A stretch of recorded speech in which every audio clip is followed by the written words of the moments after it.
Hello everyone, అందరూ ఎలా ఉన్నారండి? బాగున్నారా? మీ అందరూ బాగుండాలని నేను ఎప్పుడూ కోరుకుంటానండి. మార్నింగే కొంచెం హాట్ వాటర్ తాగడం ఒక అలవాటండి. అంటే బాడీ డిటాక్స్ చేస్తదనేసి పొద్దున్నే లేవగానే కొంచెం హాట్ వాటర్ బాయిల్ చేసుకొని ఒక గ్లాస్ వాటర్ తాగుతానండి. అది కొంచెం అలవాటయ్యే వరకు కొంచెం స్టార్టింగ్‌లో ఇబ్బందిగానే ఉండేది. ఇప్పటికీ కూడా పొద్దున్నే లేచి వాటర్ తాగాలంటే కొంచెం ఇబ్బందే. బట్ అలవాటు చేసుకుంటే మంచిది కదా బాడీకి అనేసి డైలీ ఒక గ్లాస్ వాటర్ అయితే తాగేస్తాననమాట.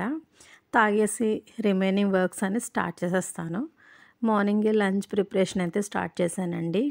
వెజిటబుల్స్ అన్నీ చాప్ చేసేసుకొని అన్నీ రెడీ చేసేసుకున్నాం అనుకోండి, మనం ఫాస్ట్‌గా కుకింగ్ చేసుకోవచ్చనమాట.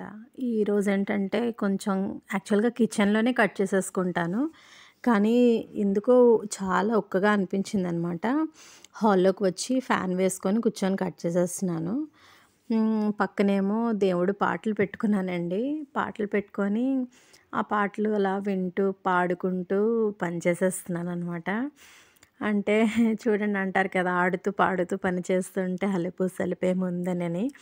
సో, మనం ఆడుతూ పాడుతూ పని చేసామనుకోండి, మనకి పెద్ద కష్టంగా అనిపించదనమాట. సో, అలాగే అది ఫాలో అవుతూ చక్కగా దేవుడి పాటలు పెట్టుకొని, ఆ పాటలు అలా పాడుకుంటూ వెజిటబుల్స్ అన్నీ చాప్ చేసేస్తున్నానండి. అంటే మార్నింగ్ లేవగానే కొంచెం డ్రౌజీగా ఉంటది కదండీ! కొంచెం ఫ్రెష్ అయ్యి, కొంచెం వాటర్ తాగామనుకోండి, కొంచెం బూస్టప్ అయ్యి, ఆ డ్రౌజీనెస్ అంతా తగ్గిపోయి యాక్టివ్ అవుతాం అనమాట. దాని తర్వాత కొంచెం టీ తాగామనుకోండి, ఇంకొంచెం యాక్టివ్ అవుతాం అనమాట. యాక్చువల్‌గా పొద్దున్నే వాటర్ తాగడం అనేది చాలా మంచి హ్యాబిట్ అండి. దానికి తోడు హాట్ వాటర్ అనేది ఇంకా మంచి హ్యాబిట్ అండి.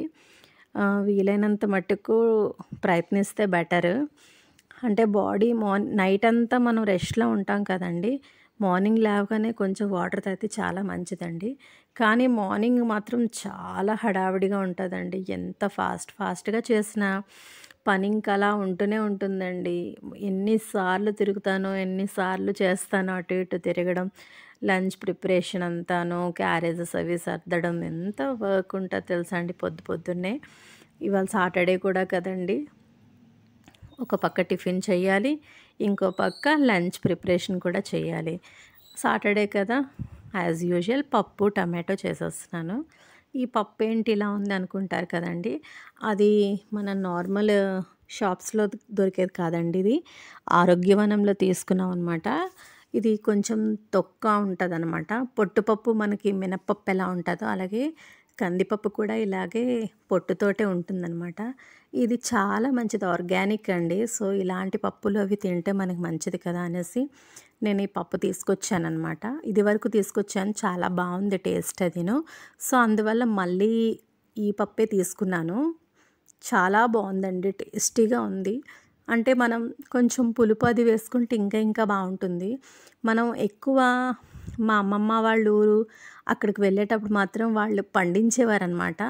సో, ఈ పప్పే తినేవాళ్ళం. అందుకే ఏదైనా సరే మన పెద్దవాళ్ళు కన్నా మన హెల్త్ కొంచెం డిస్టర్బ్‌గా ఉంటదండి. ఎందుకంటే వాళ్ళప్పుడు తిన్న ఫుడ్ అది వాళ్ళకి చాలా హెల్ప్ చేసిందండి. ఎందుకంటే వాళ్ళు చాలా స్ట్రాంగ్‌గా ఉంటారు. దట్టు ఎంత వర్క్ అయినా సరే ఎటువంటి శ్రమ, ఇబ్బంది లేకుండా చేసేసేవారండి. కానీ ఇప్పుడు మనం చేయాలంటే చాలా ఇబ్బంది పడతామండి. ఇలా కొంచెం వర్క్ చేస్తాము, అలసట ఫీల్ అవుతాము. తర్వాత మన నెక్స్ట్ జనరేషన్ కూడా ఇంకా ఘోరంగా ఉంటదండి. అలా జనరేషన్ అవుతున్న కొద్దీ అలా బాడీలో శక్తి అనేది తగ్గిపోతుందండి. సో, మనం ఏంటంటే ఇప్పటి నుంచే మన బేస్మెంట్ అన్నది కరెక్ట్‌గా ఫార్మ్ చేసుకుంటే బిల్డింగ్ అన్నది సరిగ్గా ఉంటుందండి. సో, అందుకనే మనం తీసుకున్న ఫుడ్ కూడా మంచిది, ఆర్గానిక్‌ది తీసుకుంటే బెటర్ అని నా సజెషన్. ఇప్పుడు మనం తింటున్న ఫుడ్ అంతా మాక్సిమం అంతా కల్తీ అయిపోతుందండి. సో, అందులోనే మనం ఆచితూచి మంచిగా తీసుకోవాలని నేను ప్రయత్నిస్తాననమాట. సో, పప్పయితే ముందుగా ఏంటంటే అన్నీ కలిపి పెట్టేస్తాను. ధనియాల పొడి, జీలకర్ర పొడి, పసుపు, కారం, ఉప్పు వేయను. ఉల్లిపాయ, పచ్చిమిర్చి, టమాటో అన్నీ వేసి ఉడికించేసి, ఆ ఉడికిపోయిన తర్వాత కుక్కర్ ఒక 4-5 విజిల్స్ వచ్చాక మెత్తగా ఉడికిపోతుంది కదండీ! ఆ తర్వాత ఏంటంటే అప్పుడు నేను దానికి తాలింపు వేసుకుంటున్నాననమాట. అంటే సింపుల్ నార్మల్ ప్రాసెస్సే. బావుంది. కానీ మన నార్మల్ పప్పు కన్నా ఈ పప్పు అనేది టేస్ట్ మాత్రం చాలా చాలా బావుంటదండి. మీరొకసారి అబ్జర్వ్ చేసి చూడండి. ఒకసారి తీసుకొని మీరెప్పుడైనా ట్రై చేయండి. మనం ఇంట్లో నార్మల్‌గా యూజ్ చేసే కందిపప్పు కన్నా పంట పప్పు అనేది చాలా బావుంటదండి. తొక్కతో ఉన్న పప్పయితే. బెస్ట్ ఎగ్జాంపుల్ మినపప్పే తీసుకోండి. మనం నార్మల్ తీసుకుంటాం కదండీ! తొక్కలేని మినపప్పు. దానికి తొక్కున్న మినపప్పుకి చాలా వేరియేషన్ ఉంటదండి. అలాగే కందిపప్పు కూడానండి. మనం ఇలాంటి ఫుడ్ తీసుకోవడం వల్ల మనకి మంచిదనేసి నేనైతే తీసుకున్నానండి ఇది. ఆ తర్వాత తాలింపు వేసేస్తున్నాను పప్పుకి. ఆయిల్ వేశాను. కొంచెం అంటే కొంచెమే ఏశాను. తర్వాత వెల్లుల్లి చెదగ్గొట్టేసి వెల్లుల్లి, తర్వాత ఆవాలు, జీలకర్ర, ఎండుమిర్చి, కరివేపాకు. ఈ తాలింపు మంచిగా వేగిపోయిన తర్వాత పప్పులో వేసేసుకోవడమేనండి. దాంతో పాటు కర్రీ కూడా కర్రీ కూడా చేస్తున్నాను. అంటే పప్పుతో పాటు ఏదో కర్రీ ఉంటే మంచి ఇంక బావుంటది కదండీ! సో, నేనైతే పప్పు తాలింపు వేసిన తర్వాత మళ్ళీ అదే కుక్కర్‌లోననమాట క్యారెట్, బీట్రూట్ ఫ్రై చేస్తున్నాను. వెజిటబుల్స్ తెచ్చుకోవాలండి. ఎందుకంటే అన్ని వెజిటబుల్స్ అయిపోయాయి. లంచ్ బాక్స్‌కైతే ఎన్ని వెజిటబుల్స్ తెచ్చుకున్నా ఫాస్ట్‌గా అయిపోతాయండి. అదేంటో మరి. అంటే రోజు లంచ్ ప్రిపేర్ చేసి పెట్టడంతోటి ఫాస్ట్‌గా అయిపోతాయన్నమాట. మనం వీక్‌కి తెచ్చుకోవాల్సిందే వెజిటబుల్స్ అన్నది. పప్పయితే తాలింపు వేసేసాను. చూడండి ఇలా వేస్తే మంచిగా బావుంటదండి. నాకెందుకో అలా అనిపిస్తదనమాట. మనం నార్మల్‌గా తాలింపు వేసేసి కొంతమంది పప్పులో అలా వేసేస్తారు గానీ, నాకిలాగా ఆ తాలింపు వేసి అందులోని పప్పు వేసామనుకోండి, అదొక అంటే ఆవాలు కూడా కొంచెం మాడినట్టుగా అవ్వాలి. అంటే ఫుల్‌గా మాడిపోవడం కాదు. కొంచెం మంచిగా వేగాయనుకోండి, చాలా మంచి అరోమా వస్తదండి. తాలింపులోనే మన టేస్ట్ అంతా తెలుస్తది పప్పుది.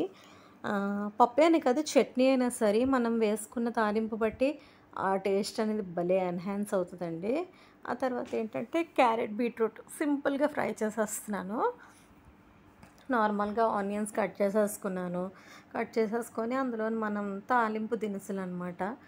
ఆహ్, ఆవాలు, జీలకర్ర, శనగపప్పు, మినపప్పు వేసేసాను. మరి ఎండుమిర్చి, పచ్చిమిర్చి అవేం వేయలేదండి. నార్మల్‌గానే చేసేస్తున్నాను. లంచ్ ప్రిపరేషన్ అయితే మాత్రం ఎంత సింపుల్‌గా అయిపోతదో అంత సింపుల్‌గా చేసుకోవడానికి ప్రయత్నిస్తానండి. అలాగని టేస్ట్ మాత్రం తేడా రాదు. టేస్ట్ మాత్రం బాగానే వస్తుంది. కానీ ఫాస్ట్‌గా, సింపుల్‌గా మోడిఫికేషన్స్ చేసుకుంటూ ఈజీగా అయిపోయేలా చేసుకుంటాను. ఎందుకంటే పొద్దున్నే చాలా హడావిడి కదండీ! ఒక పక్కన మెయిడ్ రావడం, ఇంకో పక్కనేమో లంచ్ ప్రిపరేషన్ చేయడం, తర్వాత వాళ్ళకి అన్నీ అరేంజ్ చేయడం, మళ్ళీ పెట్టడం అంటే ఎంత పెద్ద టాస్క్ అండి నిజంగా. ఈ హోమ్ మేకర్స్‌కి మాత్రం హ్యాట్స్ ఆఫ్ చెప్పాలండి. ఎందుకంటే ఎంత వర్క్ చేస్తారండి. ఎంత చేసినా ఇంట్లో ఏదో ఒక వర్క్ ఉంటూనే ఉంటుందండి. ఎన్ అసలు చెప్పాలంటే ఆడవాళ్ళు నిజంగా గ్రేట్ అండి. ఎందుకంటే ఇంట్లో అన్ని వర్క్స్ మేనేజ్ చేస్తూ ఇంకా జాబ్ చేసే వాళ్ళైతే ఇంకా గ్రేట్ అండి. ఎందుకంటే నేను ఆల్రెడీ ఇదివరకు చేసేదాన్ననమాట. ఇంట్లో వర్క్ చేసుకుంటూ మళ్ళీ బయటికి వెళ్ళాలి. అన్నీ కంప్లీట్‌గా చేసుకొని వెళ్ళాలండి. మళ్ళీ అటు నుంచి వచ్చి మళ్ళీ వర్క్ చేయాలి. ఎంత మల్టీ టాస్కింగ్ తెలుసా అండి. చాలా గ్రేట్ అండి. ఎవరైతే జాబ్ చేస్తూ ఇంట్లో వర్క్ చేసుకుంటారో వాళ్ళందరికీ హ్యాట్స్ ఆఫ్ అండి. ఎందుకంటే ఆడవాళ్ళకున్నంత సహనం ఎవ్వరికీ ఉండదండి. ఎందుకంటే అంత కష్టపడతారండి వాళ్ళు. ఇంట్లో పని చేసుకోవాలి, బయట వర్క్ చూసుకోవాలి. 2 మల్టీ టాస్కింగ్ అనేది చాలా గ్రేట్ అండి వాళ్ళు మాత్రం. సో, నేనైతే ప్రస్తుతానికి హోమ్ మేకర్‌గానే ఉందాం అనుకుంటున్నాను. ఎందుకంటే ఈ వర్క్, ఆ వర్క్ అయితే మేనేజ్ చేయలేకపోయామండి. హెల్త్ మెయిన్ డిస్టర్బ్ అయిపోతది ఇవన్నీ వర్క్స్ చేసుకోవడం వల్ల. అంటే బాగా హరీబరీ మెంటల్ ప్రెషర్ అనేది చాలా ఎక్కువైపోద్ది. ఎలా అనిపించేదంటే వర్క్ చేసినప్పుడండి, మార్నింగ్ అంతా పొద్దున్నే లేచేదాన్ని 4:30, 5 కల్లా లేచి ఇంట్లో పూజ చేసుకోవడం, కుకింగ్ చేయడం, లంచ్ ప్రిపేర్ చేయడం, మళ్ళీ స్కూల్కి వెళ్ళిపోవడం, మళ్ళీ వచ్చిన తర్వాత మళ్ళీ ఈవినింగ్ వర్క్ అనమాట. నైట్ అయితే మాత్రం అండి నిద్ర వచ్చేది, ఎంత నిద్ర వచ్చేది తెలుసా అండి. ఎంత ఫాస్ట్గా వర్క్ చేసుకుని ఎంత త్వరగా పడుకుని పోదామా అన్న ఫీలింగ్ ఉండేదన్నమాట. ఆ నిద్రపోయినప్పుడే రిలాక్సేషన్ మోడ్ ఉండేదండి. మిగతా టైం అంతా మెషిన్‌లో వర్క్ చేసేదాన్నండి. ఓన్లీ స్కూల్ ఒకటే కాదండి, ట్యూషన్ కూడా చెప్పేదాన్ననమాట. చాలా మల్టీ టాస్కింగ్ మాత్రం. ఎన్ని వర్క్స్ చేసేదాన్ని. ఇంట్లో వర్క్ చేసుకునేదాన్ని, బ స్కూల్‌కి వెళ్ళేదాన్ని, ట్యూషన్స్ చెప్పేదాన్ని. ఎంత ఎనర్జీ ఉండేదోనండి అప్పుడు మాత్రం నిజంగాను. నేనేనా అంతలాగా చేశానా అన్న ఫీలింగ్ కలుగుతదండి ఇప్పుడు తలుచుకుంటే.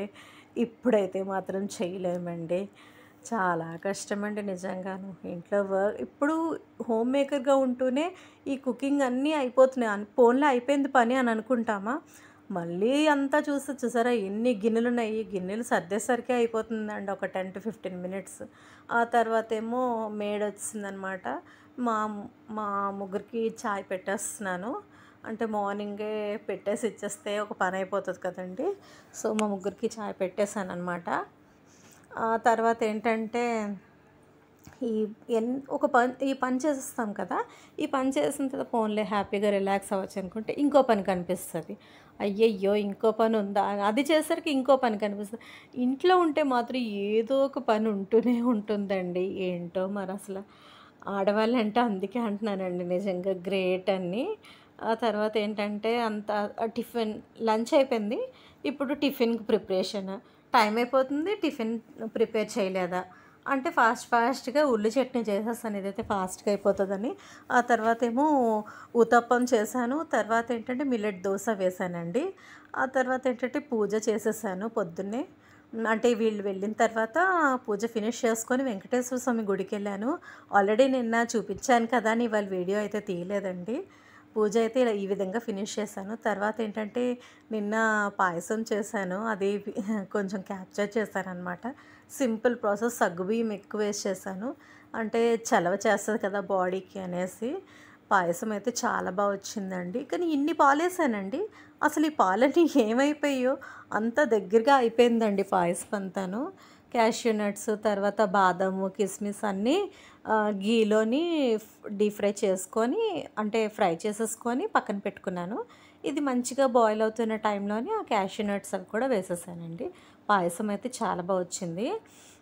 ఆ తర్వాత ఏంటంటే వర్క్స్ అన్నీ అయిపోయాయన్నమాట. నిన్న టెంపుల్కి వెళ్ళాను కదండి. ఆ వీడియో మీకు ఎలా అనిపించింది చెప్పండి నాకు. ఏమైనా మిస్టేక్స్ ఉంటే కొంచెం ఇగ్నోర్ చేసేయండి. ఇక్కడ పాయసం చూసారా ఎంత బాగా వచ్చిందో.